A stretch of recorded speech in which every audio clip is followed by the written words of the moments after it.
2 కిలోలు ఉందా 2 కిలోలు ఉందా అని ఆటో పెట్టుకొని స్వీట్ పొటాటోస్ వస్తే నేను ఒక 100 రూపాయలు తీసుకొని ఉడకబెట్టమ్మా అని ఇచ్చిన. ఇదిగో కుక్కర్లో పెట్టి బయట వ్యవహారం చేసింది.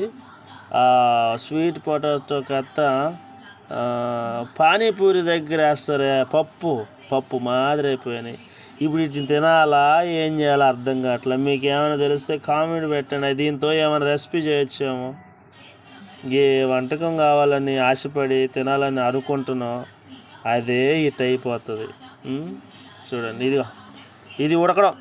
అబ్బాబ్బాబ్బాబ్బా ఏం ఉడికిందిరా నాయనా, ఏం ఉడికిందిరా. అట్టే ఉంది. ఇంకా స్పూన్ తీసుకొని గొంతులో పోసుకోవడమే.